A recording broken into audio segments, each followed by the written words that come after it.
naza na esengo moko fati beton ndamba pambola yo osala mosala okende liboso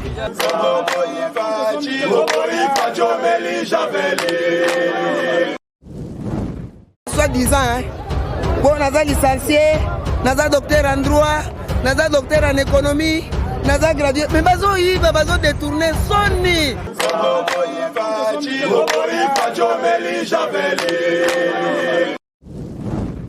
makala o combien de président balekani ya bayebi yango te ye mpenza ye kolonga biso na systeme ya mboka tokomi bato ya vili lelo antuka nzambe abatela ye asala akoki kokuga na mai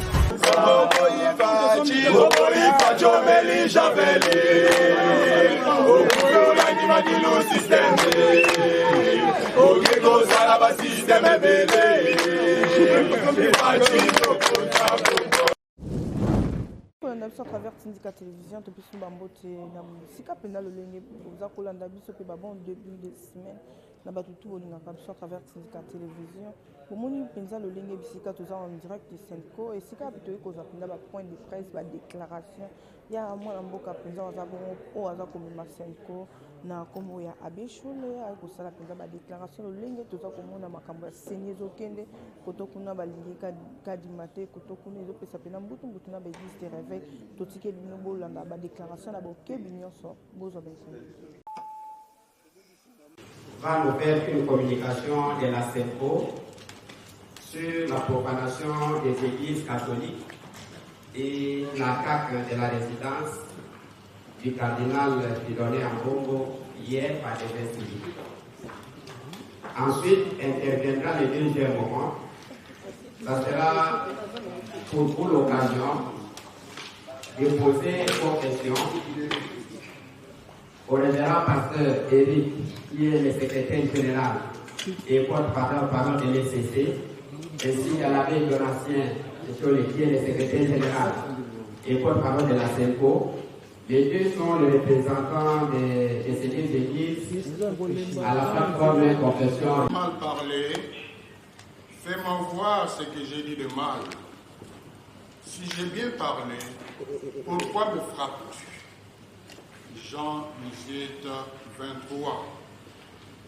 Indignation de la CENCO face aux attaques orchestrées contre l'Église catholique.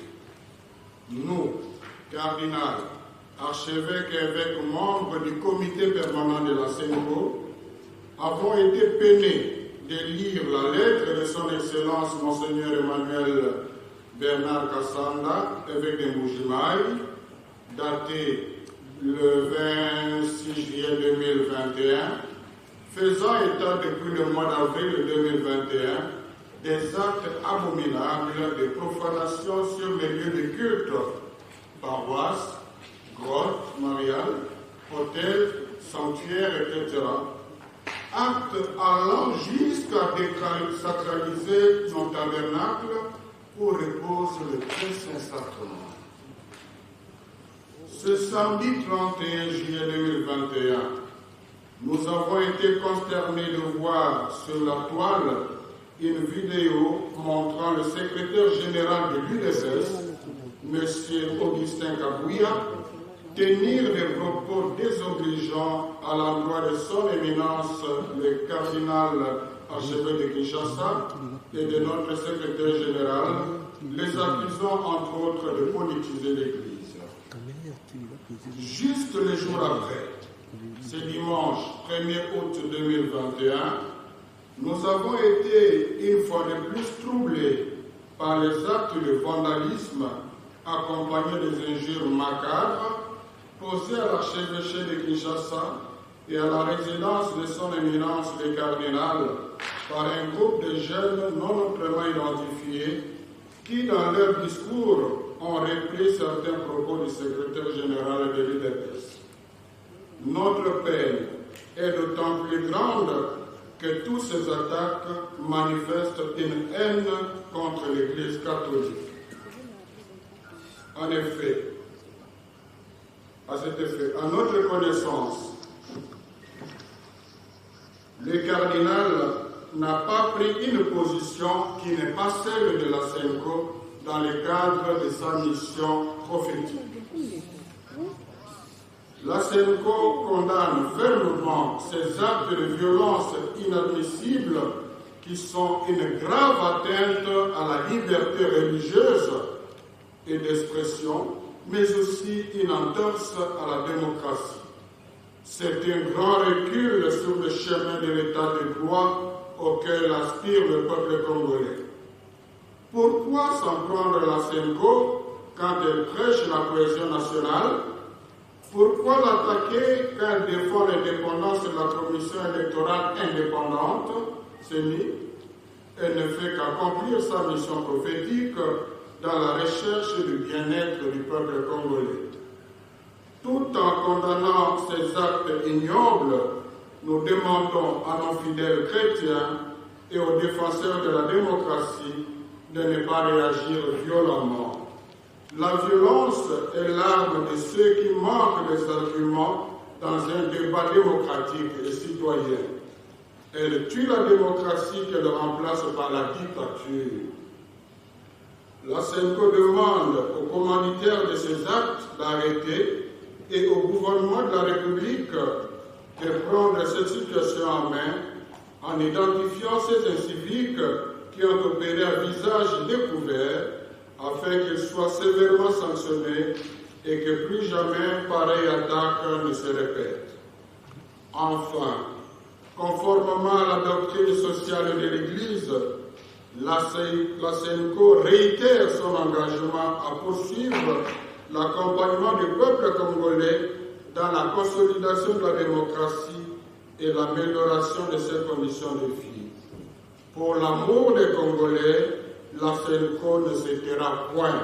Isaïe 62.1, à la signature des évêques membres du comité permanent.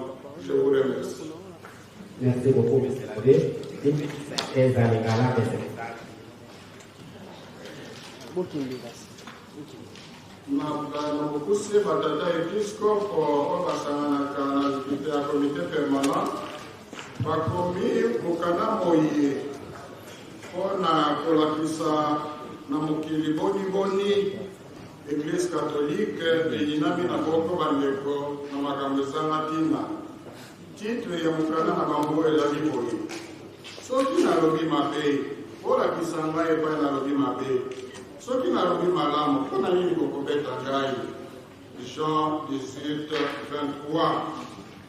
Babandi naino koloba boniboni bayokaki mpasi awa batangaki mokanda ya episkopo ya Mbujimayi ekoloba ke kobanda sanza ya avril ya 2021 bandeko moko oyo bayebi mpa bauti te bazali kosala makambo ezalaki na kopanza baparoise, kobebisa bagrote, kokota tina ndako nzambe, bakei kosambisa tabernacle esika nzoto ya Yesu evandaka.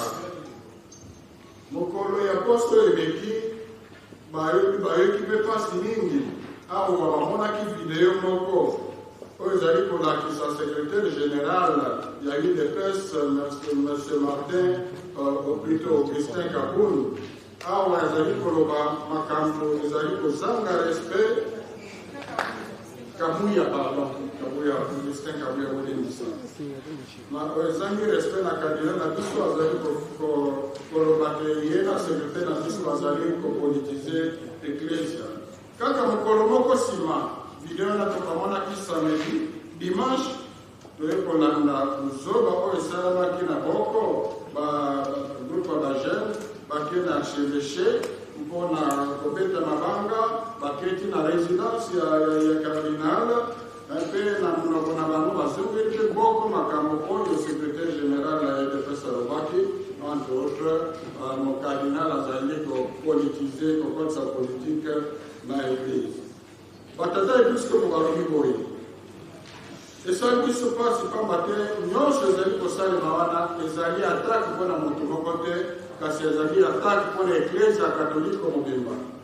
Baepiskopo balobi boye bazali kolanda badeklaration ya cardinal me bamoni ata epai moko te oyo cardinal alobi likambo oyo ezali position ya SENCO te. Donc oyo baposition cardinal azali kozwa SENCO azali kosoutenir yango.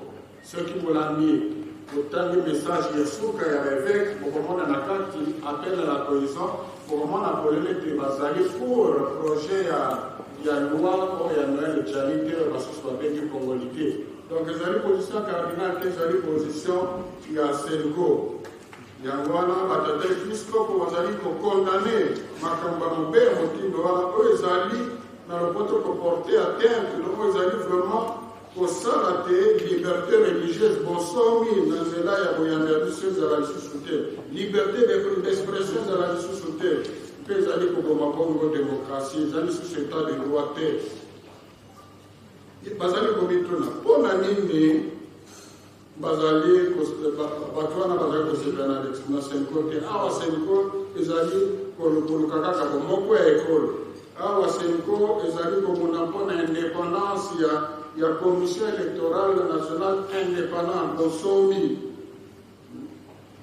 Senko azali kokobela mosala na yango na mission prophétique ezali politique te ezali mission prophétique yango wana awa bazali kokondane makambo wana bazali kosenga na ndeko bakristo mpe na baye bazali kolanda nzela ya etat de droit bali bazongisa mpe na violence te violence etongaka mboka te violence ezali mondoki ya baye bazangi babima baye bakoki susu koreflechir te violence ebomaka démocratie mboka na biso ezali république démocratique démocratie violence ezali ekomisaka dictature na kati ya mboka yango mpe baepiskopo basengi na bakombaki te baye bazali kotinda bana wana basukisa mpe basengi na bakonzi ya mboka batala likambo yango na sérieux pamba te baye basalaki yango lilongelo bango ezali komonana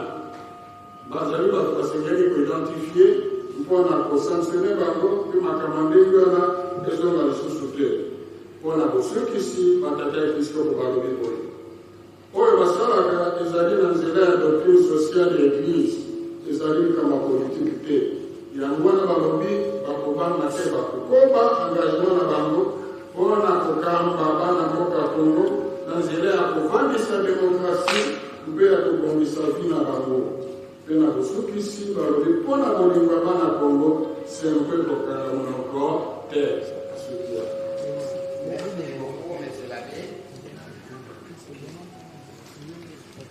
Merci M. l'abbé pour toutes ces précisions, ces invitations par rapport à cette première intervention. Il y a un enfant, ceux qui ont été.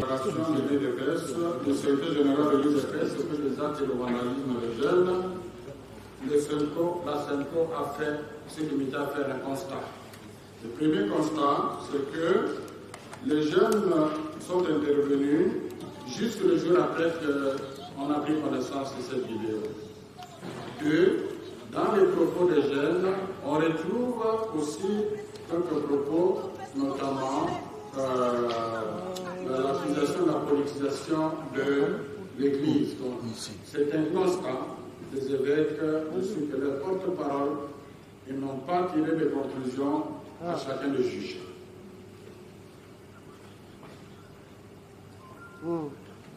Alors, par rapport au candidat président de la CENI, s'il ne passait pas, on reviendra après.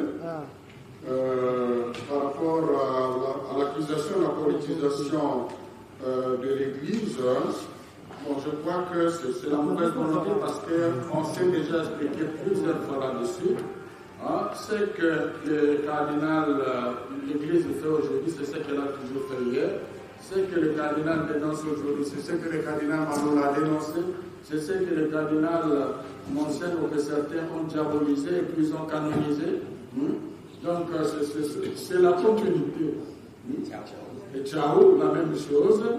Donc vous vous souvenez encore du pasteur de Pafou et Kofo, c'est la mission prophétique. Donc si vous allez, d'abord rien d'étonnant, si vous allez dans la Bible, vous verrez que les relations entre les prophètes et les rois sont toujours tendues. Parce que la mission du prophète, c'est de dénoncer même au sommet de la nation des choses qui ne vont pas. Si c'est cela fait la politique, je suis d'accord. Mais je dis, ce n'est pas faire la politique parce que vous ne verrez pas, le secrétaire général demande au cardinal et à moi d'aller s'inscrire dans la liste des partis politiques. L'Église ne nous autorise, vous ne verrez pas un évêque candidat à président de la République, candidat à la députation, candidat au moins en ce qui concerne l'Église catholique. Donc, nous ne faisons pas la politique, mais la politique est un champ d'évangélisation pour l'Église. Donc, retenez ça bien, et c'est pour cela que les évêques ont dit, pour l'amour des Congolais, la synchrone ne s'éteindra pas, c'est-à-dire le pape Benoît XVI a dit clairement l'Église ne peut pas se taire là où la population souffre. Donc si quelque part la population souffre à cause de la gouvernance, l'Église devra toujours. Donc il n'y a rien de nouveau. L'exemple le plus récent, c'est celui vous avez entendu tous les discours sur le cardinal. Souvenez-vous qu'on le considérait comme le plus grand politicien, alors qu'il n'était que dans sa mission. Et puis, si l'Église du Congo s'égarait, le Saint-Siège ne le laisserait pas tranquille. Vous avez suivi plusieurs fois le pape encourager les évêques dans leur mission prophétique, parce que le pape sait qu'il ne fait pas la politique. Le pape lui-même aussi, même au niveau des Nations Unies, il y a aussi la diplomatie vaticane pour apporter la voix de l'Évangile, la lumière de l'Évangile. L'Église reste la lumière des nations, même en politique. Voilà. Alors, comment réagir par rapport au propos de c'est juste un regret, parce que les évêques ne vont pas se rabaisser pour aller faire des poursuites autour de telles déclarations. D'ailleurs, la majorité des Congolais aujourd'hui est clairvoyante. Pas que nous savons, nous nous promenons dans les pays. On sait combien les Congolais comptent sur leurs pasteurs pour être leur porte-parole. Donc, ce n'est pas une minorité de gens autour de quelqu'un qui vont nous impressionner. Bon, je crois que s'il n'y a pas d'autres questions par rapport à la dénonciation, nous allons passer à la deuxième partie avec le révérend Éric. Ouais.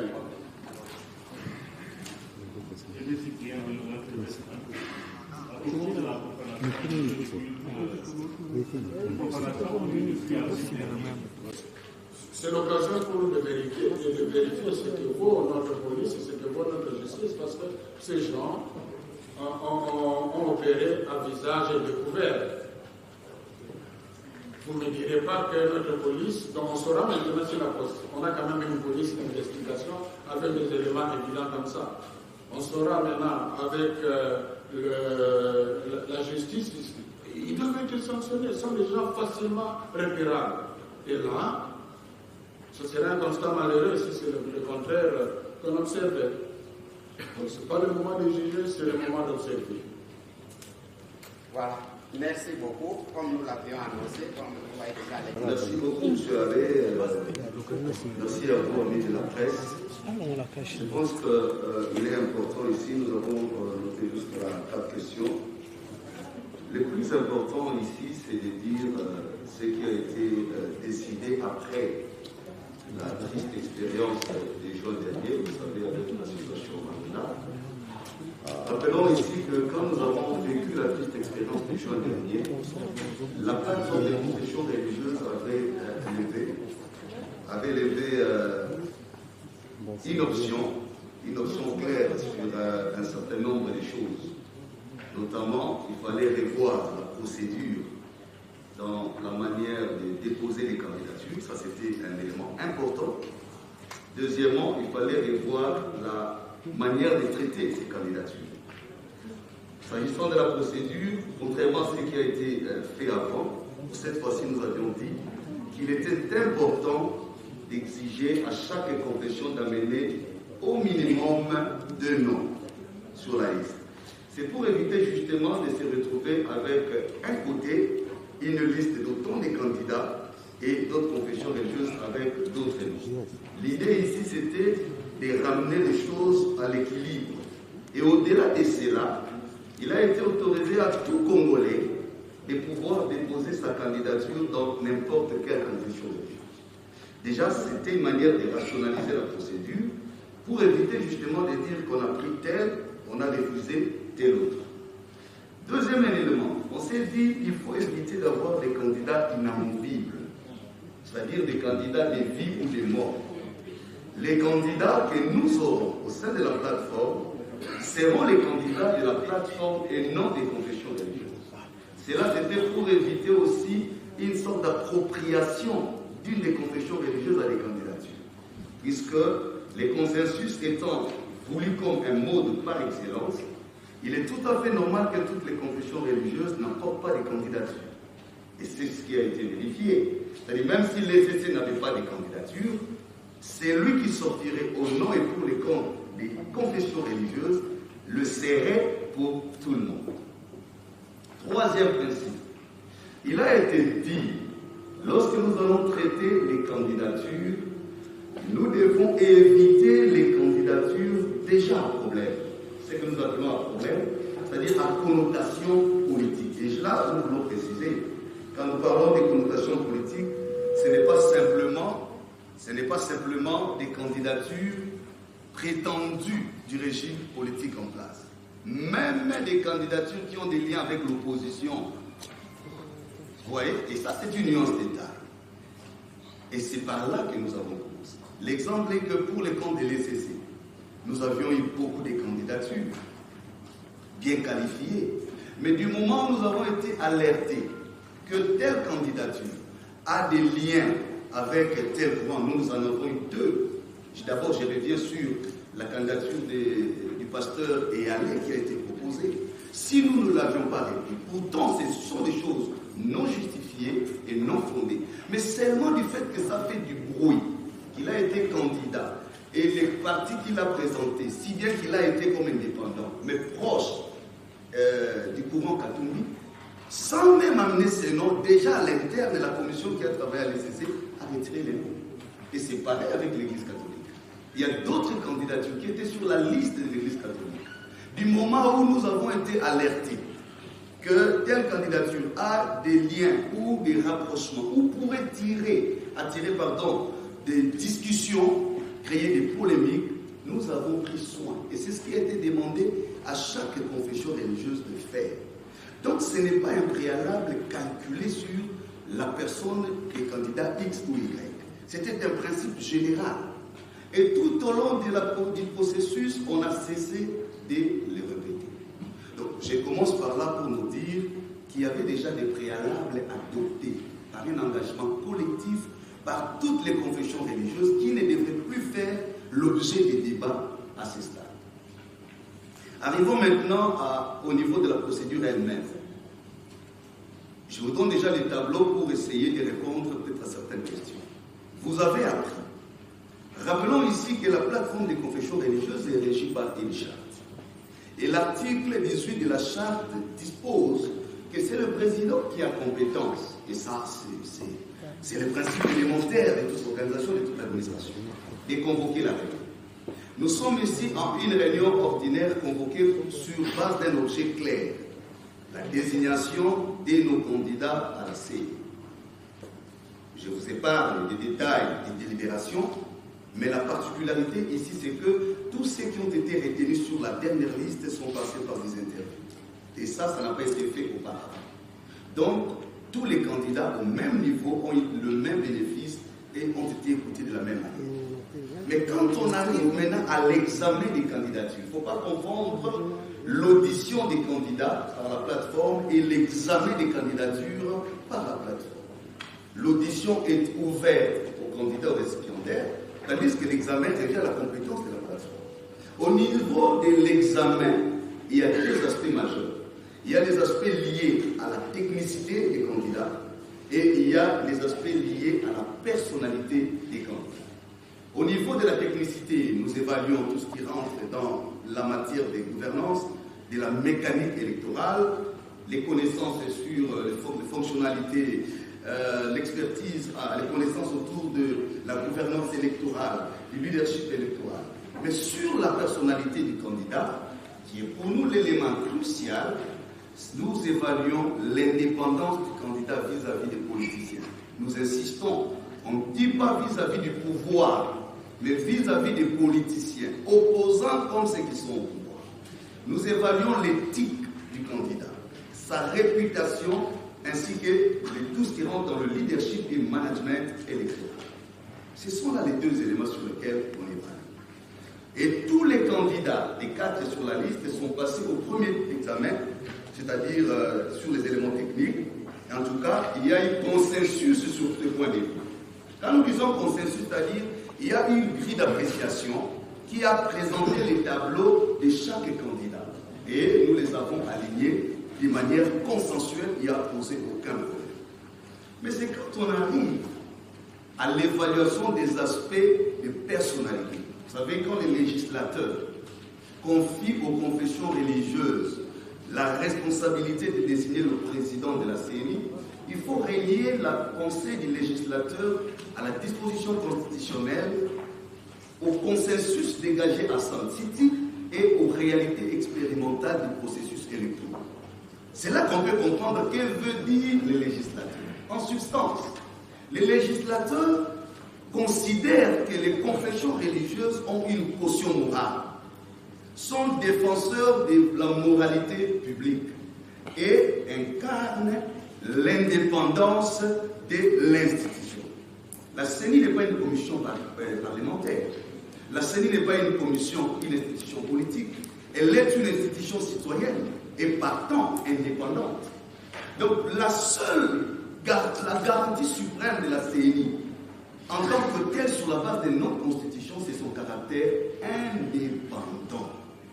Et vous savez comme nous, tout ce que nous avons connu dans les différents processus électoraux, ce n'est pas forcément lié à la technicité, à la mécanique électorale, c'est toujours le problème de leadership, management, courage exceptionnel.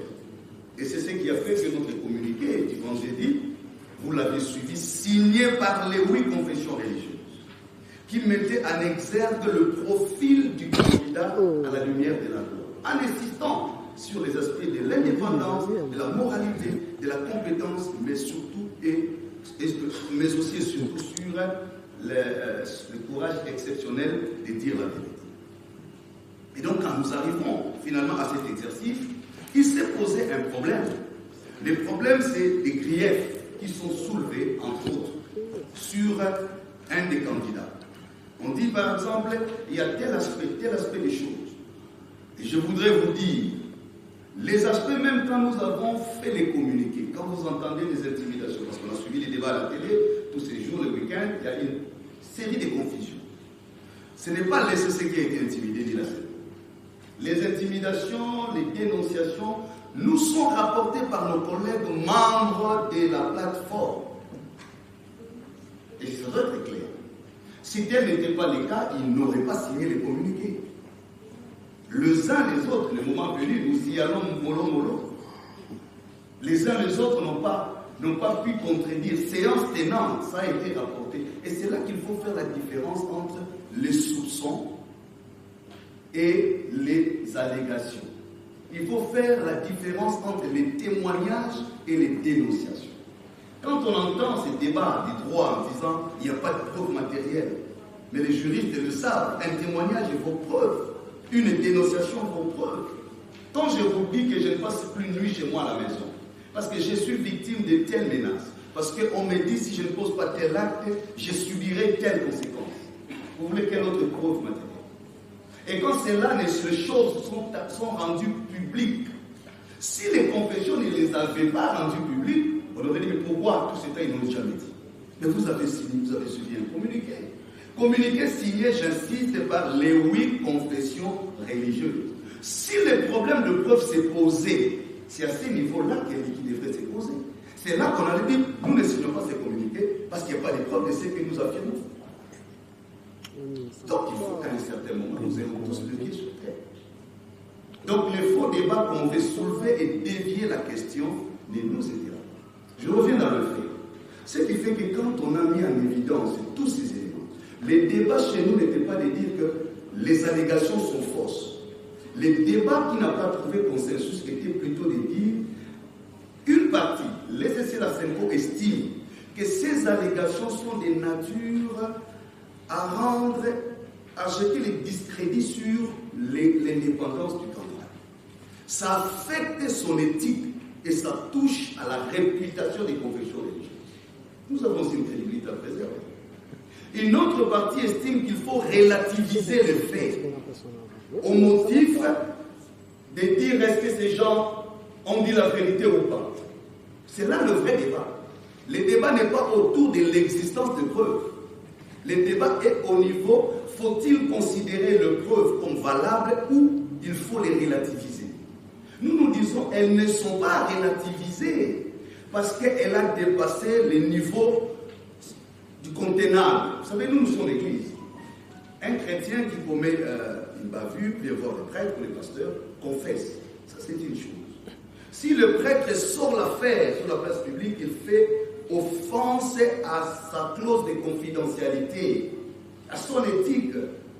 Mais si le même fait révèle le caractère du scandale et touche à la moralité publique, pour préserver les témoignages de l'Église, on le met sous suspension. Ça, c'est la pratique. Et nous parlons de ce qui se passe dans les milieux religieux. Les gens font des débats autour de la charte disant pourquoi n'êtes-vous pas allés au vote? Le vote est un mode qui intervient après avoir vidé les fonds dans le traitement des dossiers. Et ça, c'est très important. On ne peut pas évoquer le vote comme un détour, un contour pour éviter le problème des fonds. Non. On en vient au vote lorsqu'on veut départager des candidats qui ont satisfait aux critères de l'éligibilité. Vous êtes un jury. On dit que ne peut être délibéré que l'étudiant qui a 35%. Mais un étudiant à 25%. 5 membres de jury ont dit nous, 25% ou pas, c'est lui qui doit distinguer. La nationalité à quelle? Donc c'est ça, c'est là où nous sommes bloqués. Nous étions bloqués parce que nous avons dit, ben écoutez, vous avez entendu qu'on a dit, l'abbé Chollet a été la lumière, vous êtes sortis, il n'y a pas eu respect des candidats. Là encore, c'est terrible. C'est pourquoi nous exhortons nos amis de la presse, lorsque vous n'avez pas assez d'éléments d'information, la prudence exige de se retenir et d'affirmer. Je m'excuse, vous permettez, parce que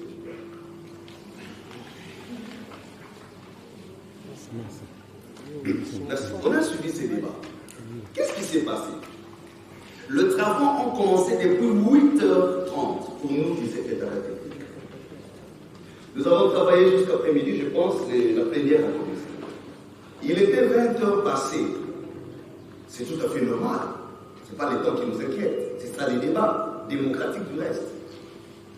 Nous en sommes arrivés à la suspension des travaux et non à la suspension de la participation des LCC de la CEPO. Là, encore une fois, il se pose un problème dans les rangs de ce qu'on entend. Les LCC de la CEPO se seraient retirés. D'ailleurs, on est habitué, ils font la même chose depuis longtemps, et à chaque fois qu'ils se retirent, la machine continue. Les LCC de la CEPO assure la présidence. C'est pourquoi nous sommes là, au nom du présidium de la plateforme des confessions religieuses.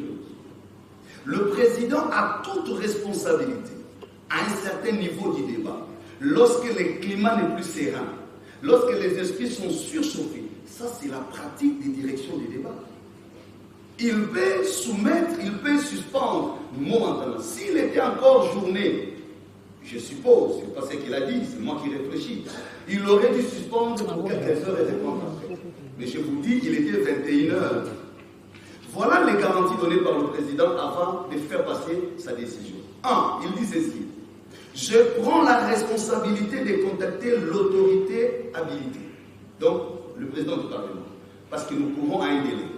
Pour solliciter un délai de prolongation. Puisque les uns et les autres présentaient les motifs du délai comme condition sine qua non à vider absolument in extenso la question. Il dit non. Le président prend la responsabilité de voir le bureau du Parlement. Deuxième garantie, il dit je prends la responsabilité de vérifier ces éléments parce qu'on cite les noms de certaines autorités. Nous avons la responsabilité de préserver la réputation de nos institutions. Lorsque les noms de certains animateurs des institutions sont cités à une procédure qui ne relève pas totalement de la compétence des confessions religieuses. C'est de la compétence de la souveraineté nationale. Et nous ne pouvons pas nous verser dans la presse pour commencer à dire X autorité est citée, Y est citée parce que vous demandez des preuves. C'est irresponsable. Nous avons la responsabilité de préserver la réputation et des autorités et des institutions. De telles situations, comment elles seraient? On approche les concernés, on aborde comme des hommes mûrs. On trouve des solutions. La question devrait être posée. Est-ce que le président et le vice-président ont-ils ou non accompli leurs promesses? Vous nous avez vu au bureau du président Bosso. Nous avons parlé avec le président pendant autant d'heures. La conséquence positive, vous avez appris qu'il y a une prolongation. Parce que le président a écrit, Bosso a écrit au président de la plateforme pour accorder 48 heures de prolongation. Des investigations ont permis à pouvoir réunir les éléments qui nous semblaient encore une fois convaincants pour essayer de donner un point de vue clair à ce sujet. Et vous avez suivi que le président a réconvoqué les collègues pour poursuivre les travaux. Je pèse bien les mots. Nous sommes dans une situation de suspension des travaux, pas de suspension de la participation de qui que ce soit. Peu importe les humeurs sur ces entrefaites, ça n'affecte pas la légalité de cette suspension. La preuve, c'est que la suspension a été légale, vient du fait que tout le monde s'est retrouvé, c'était le vendredi. Alors, si les gens, les amis sont venus, les chefs et les confessions sont venus, tous ensemble, ça suppose que tout le monde savait que les travaux étaient suspendus et nous avons repris.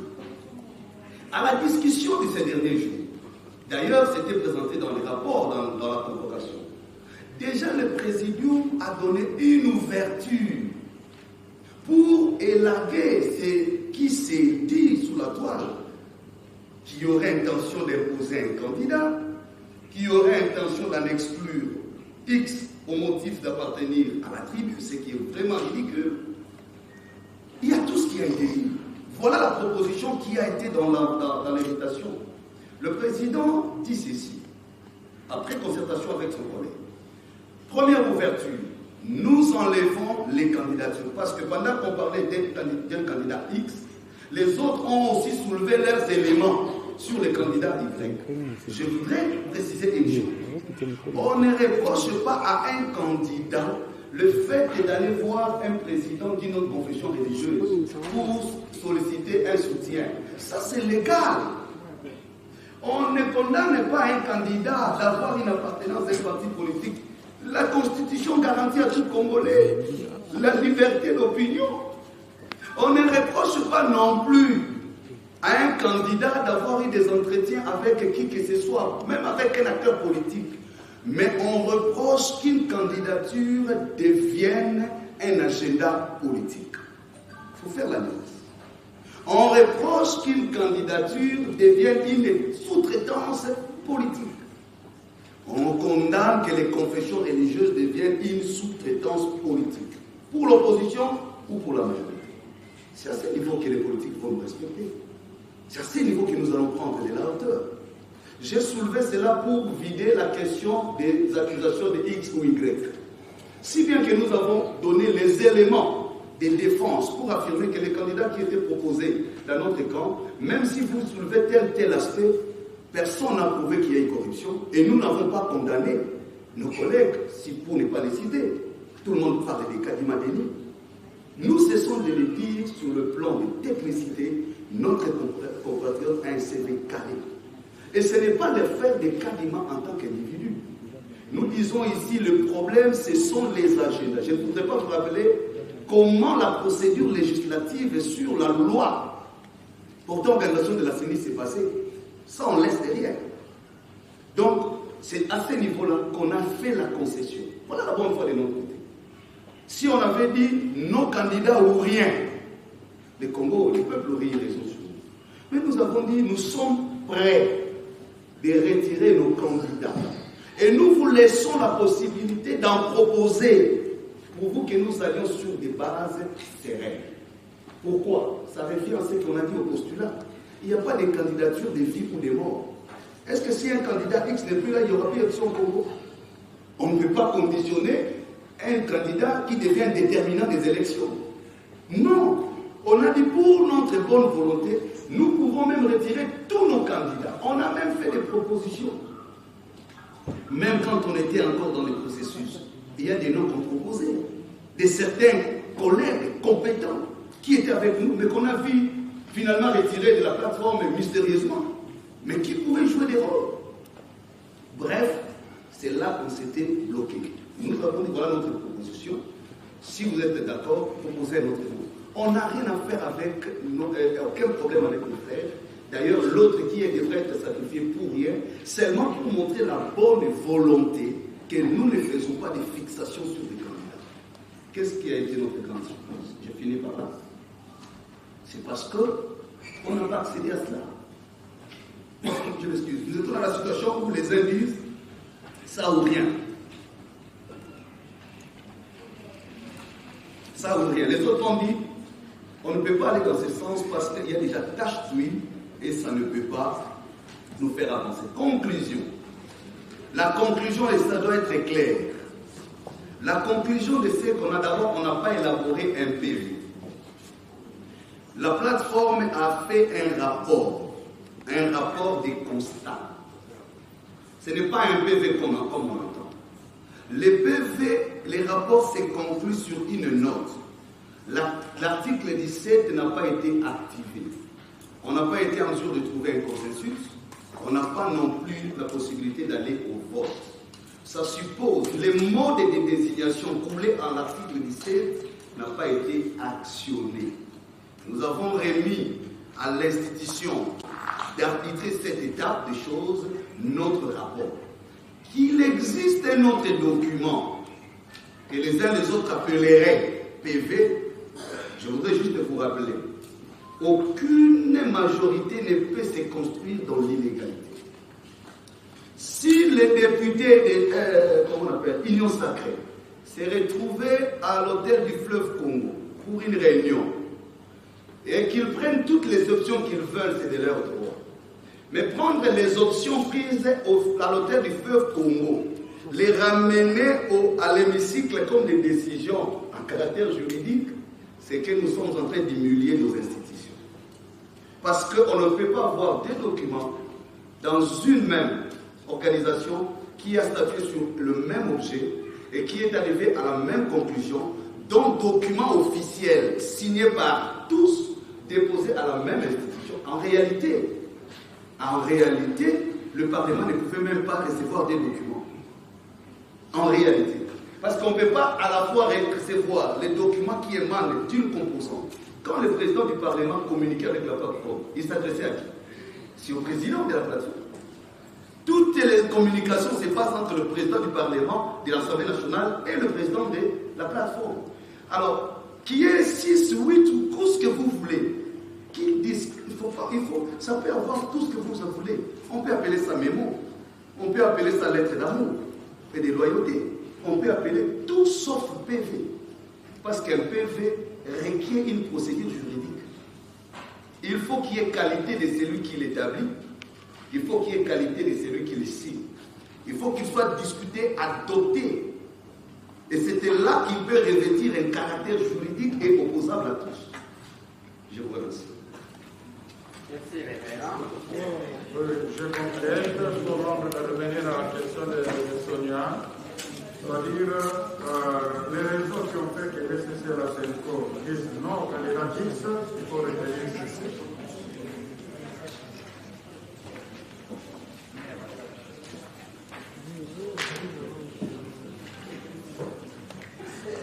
Les raisons qui ont fait que le SCC et la CENCO disent non au candidat X, il y a le fait des témoignages.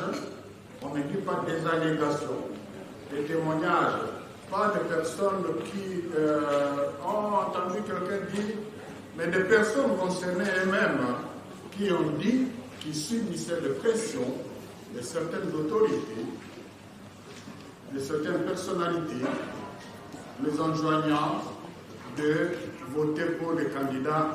Il y en a qui n'habitaient plus dans leur maison. Sur base de ces témoignages, le révérend Eric l'a dit, tous ont signé une lettre dénonçant les intimidations et les menaces. Entre autres menaces, ce sont des menaces qui affectent l'indépendance de la Syrie. On est dans un environnement où s'il y a quand même et puis il semble des choses qu'on va dire dans les détails ici, il y a personnalité.